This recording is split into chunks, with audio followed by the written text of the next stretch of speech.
Hi you guys, I'm Miss Erin and I'm a teaching artist for the ACA summer camps, and I've been teaching art for over 12 years. I've taught in the public school system and in the community. And I'm currently teaching with a talented visual arts program for Lafayette Parish. I've also taught at Pottery Alley, both hand building and the Potter's Wheel. And I'm currently working with CYT, teaching art for after school classes. This video is part of the Acadiana Center for the Arts online series, Virtual Art Studio, where teaching artists present lessons in visual art, dance, music, and theater that you can enjoy from anywhere. You can find these videos anytime through the Acadiana Center for the Arts YouTube channel. Let me introduce myself. I'm Erin Chamberlain, and I work in lots of different media. I work in clay, I work in cardboard, paper mache, I paint, draw, all the things. Today I'm going to show you some of my sculpture work first. These are designs that I've done over the years for plays and for costumes. So the first things that I'm going to show you are some cardboard and paper mache. This one is a horse head that I designed for the Crew de Canaille. The next one is some cardboard mixed media. This was 2 Lego characters that I made out of cardboard and some foam. And then the next 4 designs are all made from upholstery foam, which is foam that you can use for a chair or a sofa. It's the foam that's the squishy part. Now that you've seen my work, let's talk a little bit more about the visual arts. The visual arts is an art form that focuses on things that are made using arts media such as paint, charcoal, clay, glass, ink, or colored pencil, just to name a few things. Sculpture is one form of art that uses media to build something. Oftentimes it has a utilitarian purpose and sometimes an aesthetic purpose, and sometimes both. Utilitarian just basically means that it's something that you can use, a cup, a plate. And aesthetic means that it's valued for its beauty. It would be a painting or a drawing that you put on your wall. It has no other use than looking at it and thinking it's beautiful. So today I'm going to show you some armor that's pulled from the Renaissance times. And this is what we're going to be making today using recycled materials. And so let's talk a little bit about the Renaissance before we get started with our build. The Renaissance started in Florence, Italy, a place with a rich cultural history where wealthy citizens could afford to support budding artists.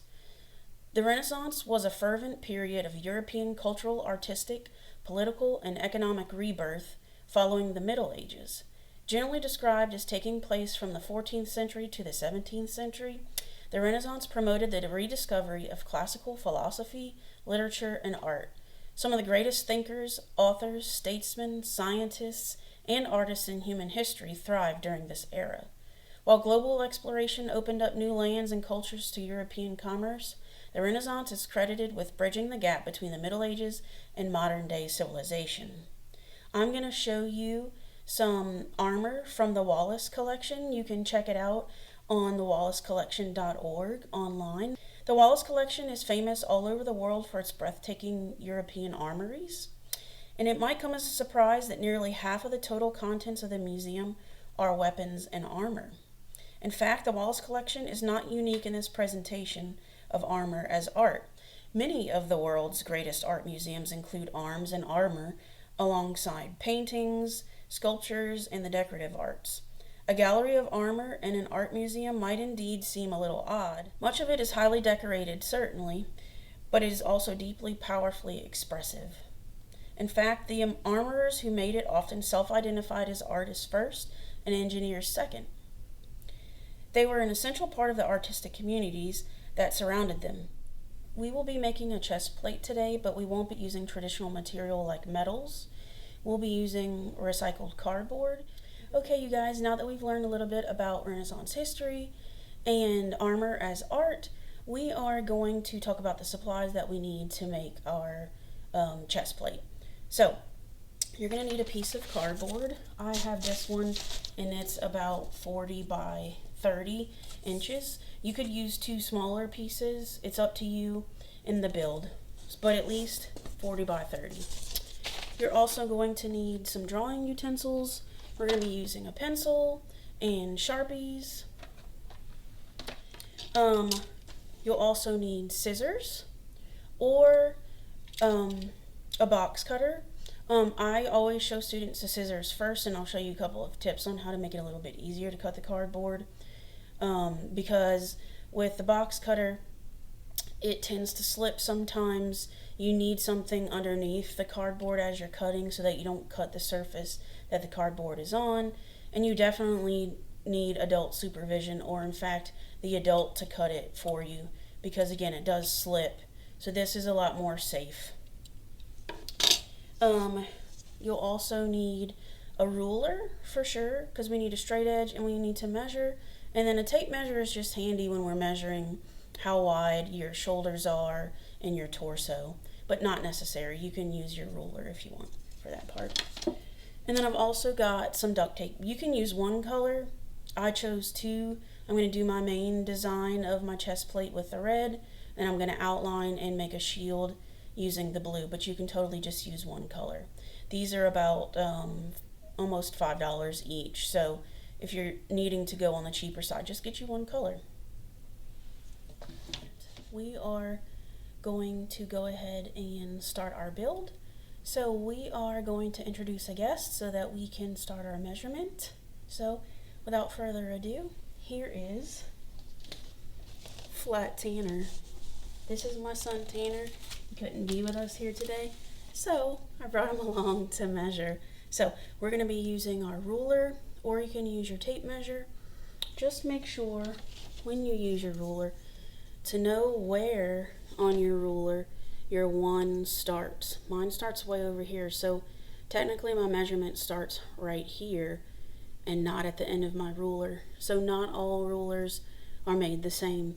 And same down here, my 12 ends before the end of the ruler. So when I'm measuring, I need to start right here. So I have marked every inch. Another mistake that students make is they look at the number and they're like, oh, it's that line right above the number.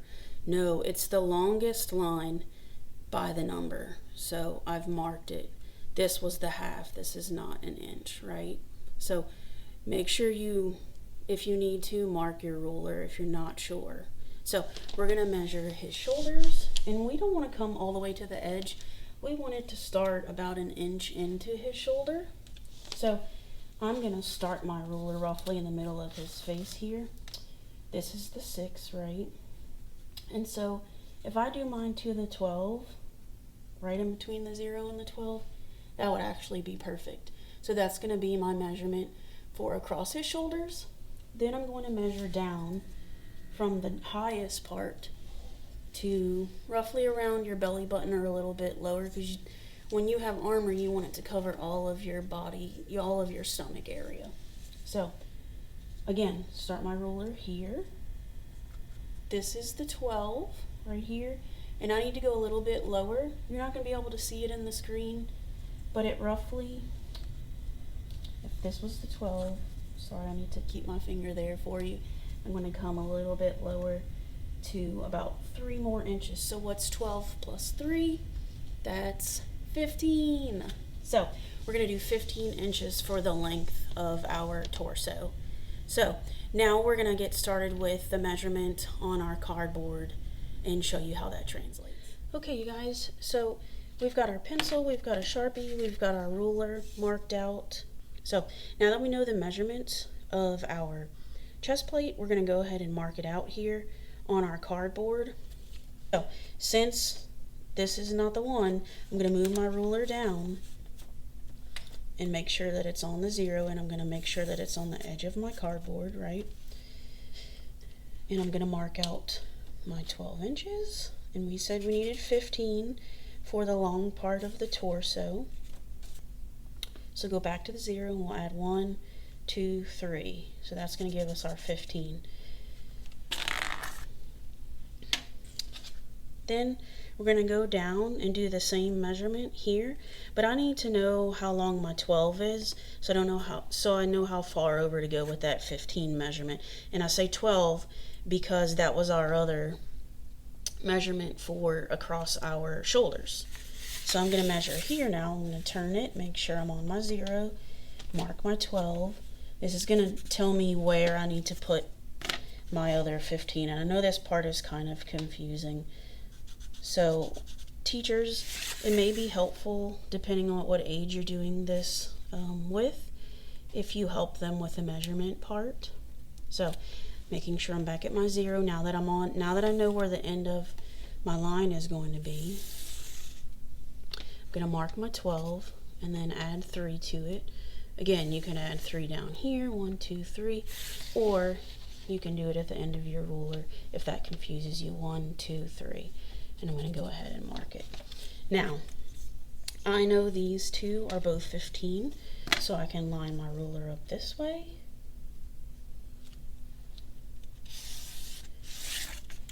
And I'm going to finish this line here for you so you can see. So now I have my basic shape of my chest plate.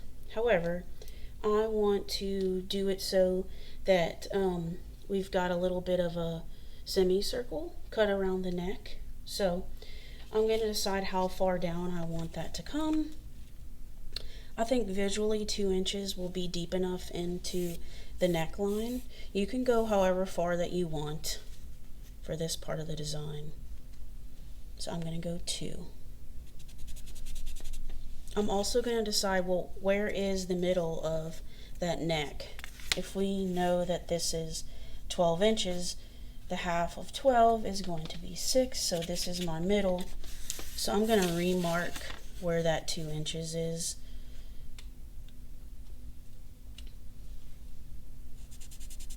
Right at the middle, if you need to know. Then from there, I'm going to decide how wide I want the opening of my neck to be. So because we have 12 inches, I'm going to take 2 inches I want to be, or let's say 2.5 inches, I want to be the part that goes over my shoulders. So I'm going to mark it I'm looking this way, 1, 2, and then if this is 3, where's the half? The half is right here. So I'm going to mark 2.5. You can make this measurement 2 if you want, but I'm going to go ahead and write it 2.5. And I'm going to make this same measurement on my other side. So 1, 2, 3, where's the half? The half is right here. I'm going to mark that. So now I know where I need to make my semicircle, right? And I'm pretty much just going to connect the dots.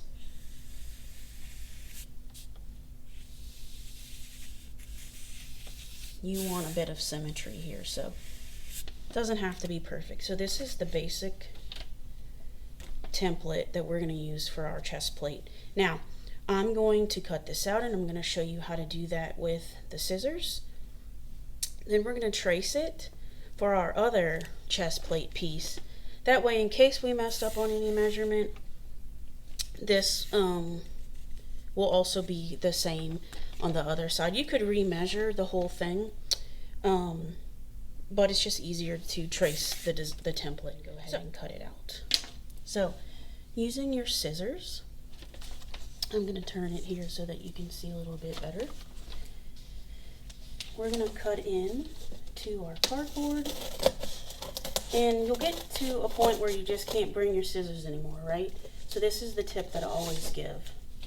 Take your scissors out and bend up the cardboard and then bend it down so that it's out of your way of your blade. Another tip that I'm going to give you is don't use the tip of your scissors like this. You're not going to cut very good with that. You need to really come to the base of that scissor. Here is where you're going to get the best cut. So come all the way in and finish that cut.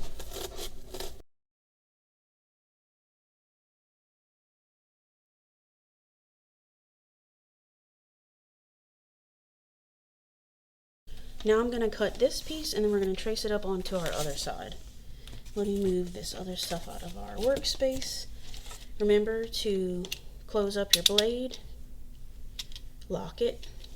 Okay. Now, curves can sometimes be a little more difficult to get with the scissors, but I'm going to show you an easier way to get a curve. So So I'm going to cut a couple of strips.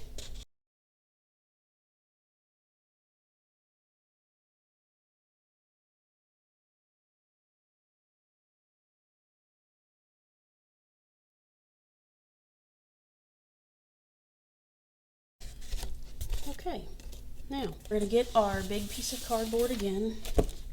So line up the edge here because that's one less cut I have to make. Okay.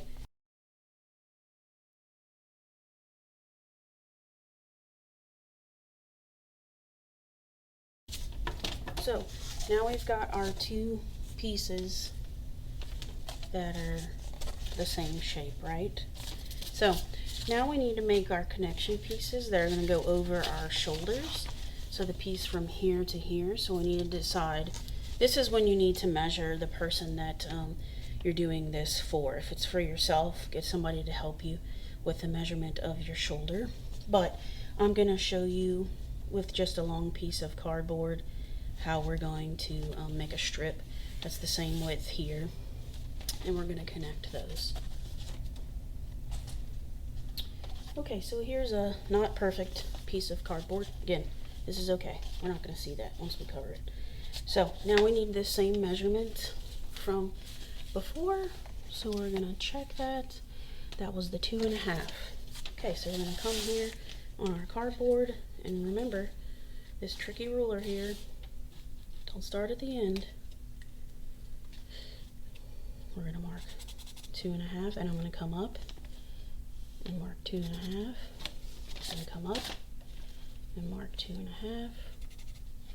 Why do you think it is I'm doing this? I need to connect these dots to make sure that this is a straight line. If I did them too far apart, say I didn't have this one and I did it way up here, am I going to be able to reach and know that this one is straight? No, so that's why I do one kind of every once in a while to make sure that I can connect my dots and make sure that that is a straight line. Okay?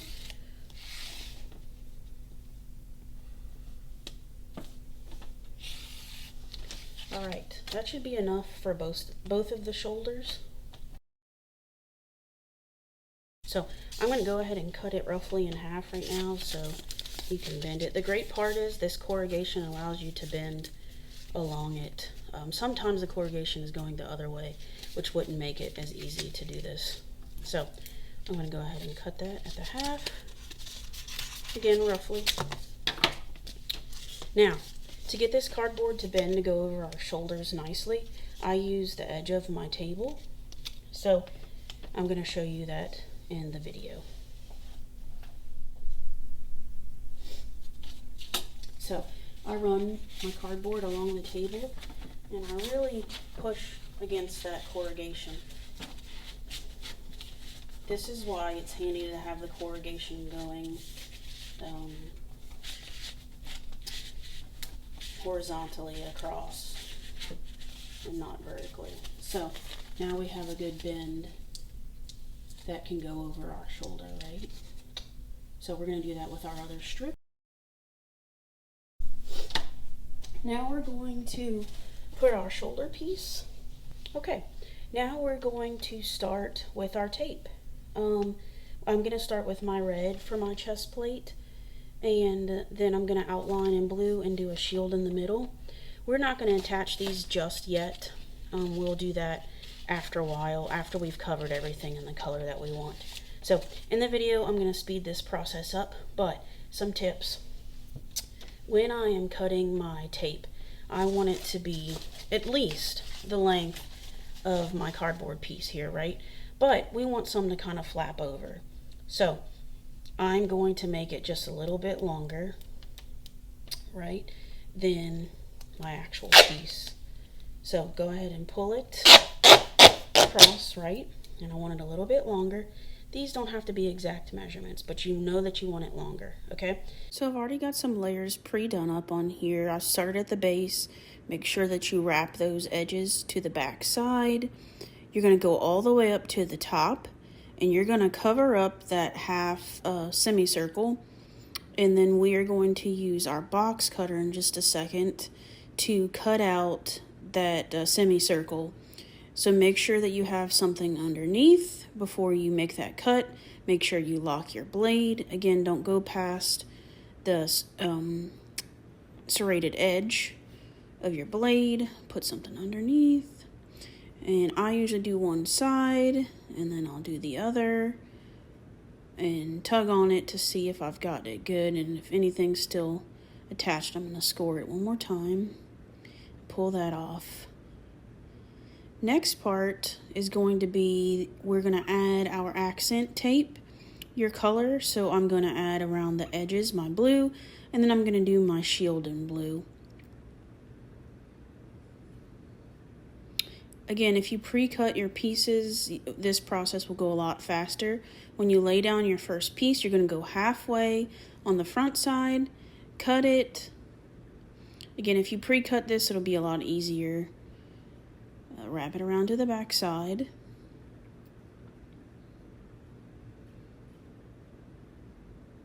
Smooth it down. Then you're going to repeat for all of the other edges, and then I'm going to skip ahead to the neckline.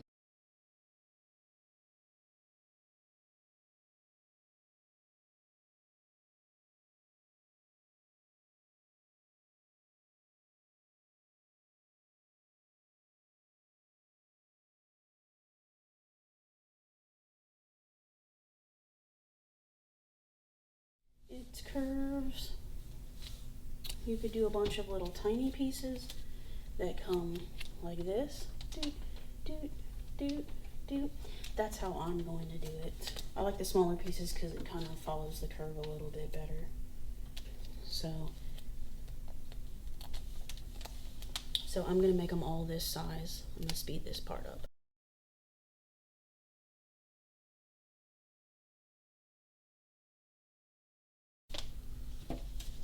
Okay, now for this part, these are already all stuck together. So what I'm going to do is kind of go back. Oops, go back in. Again, use the back side of your scissors. Kind of cut those. That way you can pull them tight onto the other side. The front side is definitely going to be the nicer side. So you won't need to see the inside though. So it's not a big deal that those look like that. However, if you want both sides to look really nice, you can repeat, right? Except this time you'll cut these tabs off so that they don't pull around to the front, so you have a nice edge. Right, I'm just going to leave it for the sake of this because it's going to be on the inside of the chest, so you won't even see it. So the next thing I'm going to do is add my shield to make a quick paper template for our shield. So what you're going to need is your piece of paper. You're going to fold it in half.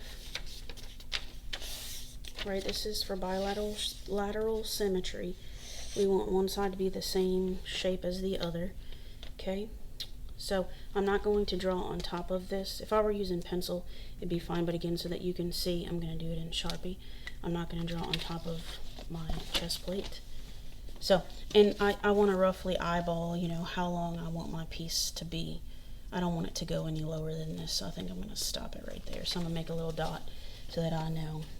So there's lots of different shield designs that you can do, right? You can do one like this. You could do one that's just straight like this. The farther that you go this way, the longer that your shield will be. So I'll show you whenever we open it up. This would be a smaller example, right? And in the lesson that I'm going to link, it also tells you some of the meanings behind the different symbols that you might put on your coat of arms. So you can see that in the link. So I'm going to cut this out just to show you. I think I'm going to use this one right here, but let's open them up and see. So once you open it up, there you have your shield, and I'm going to be putting it in the middle. I'm going to make mine blue. Now that we have this, we're going to use our tape and use this as our template. we're gonna go ahead and lay it across here, but I don't want it to stick to my table. So I'm gonna go ahead and lift it up and make sure that it's placed on there, just so. And I'm gonna cut it on this side.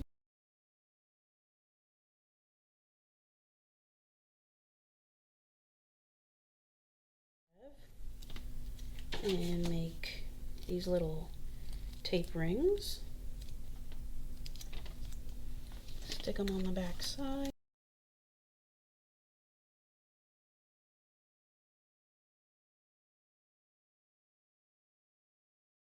Piece here, if you must. So that'd be roughly here. Put that last one on. Move that out of the way. This is where my finger is. Or you can eyeball the distance between here and here and try to make it the same. And there you have it, you guys. Now, if you want, you can do designs inside of here with your Sharpie. I will also link in the lesson how you can do your coat of arms related to your family. You can look up your last name and see what coat of arms they would have used in battle. So yeah, check that out. Okay, you guys, so ta-da, you've got your pieces done, right? Both sides. This is my uglier side. Again, you can fix this how you want. So I'm gonna put these two back to back like this when I put my shoulder pieces in. Here's my shoulder pieces. I am going to be doing them in blue. This time, instead of doing a piece and wrapping it, a piece and wrapping it, flip it over, do another one. We're gonna do one longer piece. I'm gonna start it off at the beginning and then speed it up in the video.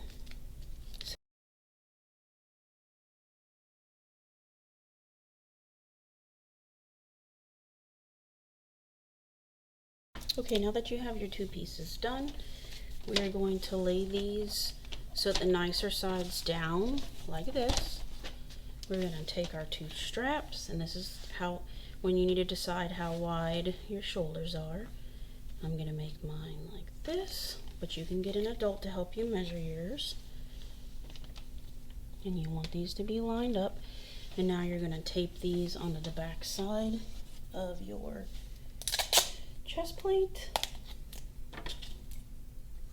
I'm going to do a couple this way, like this.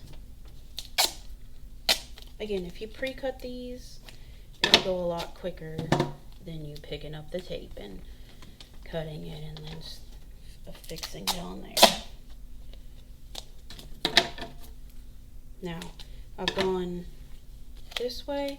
Now I'm going to come this way just to firm it up and make sure that it's stuck on there good.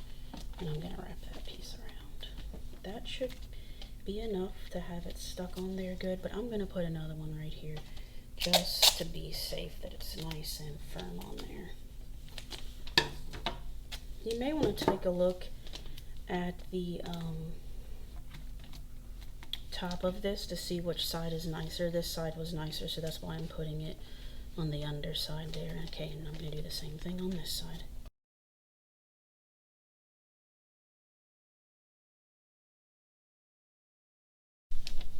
Now, flip it over and check.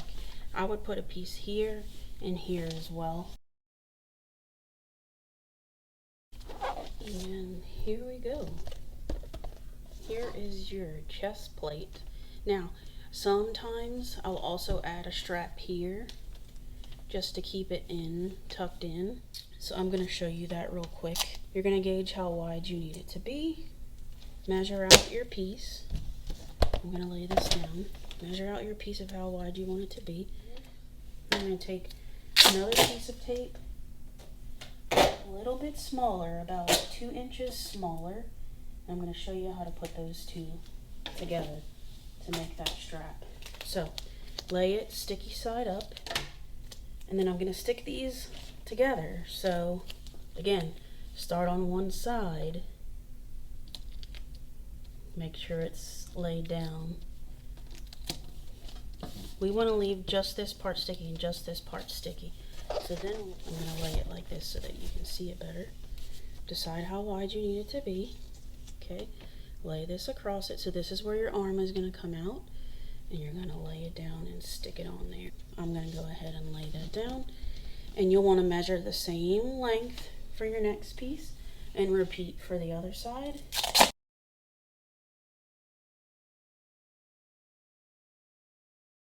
And there you go, you guys.